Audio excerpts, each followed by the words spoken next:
Green energy ఉంది. ప్రధానమంత్రి గారు 500 గిగావాట్లు గ్రీన్ ఎనర్జీ ప్రమోట్ చేయాలని ఒక విజన్ పెట్టుకొని పనిచేస్తున్నాడు. నేను దాంట్లో 150 to 160 గిగావాట్స్ కాంట్రిబ్యూట్ చేయాలనుకుంటున్నాను. అంటే దగ్గర 1/3. రాబోయే రోజుల్లో మనం ఊహించినటువంటి సమాజంలో మార్పులకు నాంది పలకబోతున్నాయి.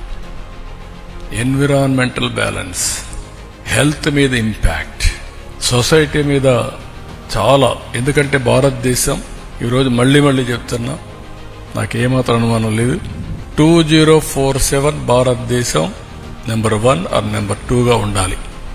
నెంబర్ 2గా 2028కి వస్తాం. మళ్ళీ 20 ఏళ్ళు మనకు సమయం ఉంటుంది.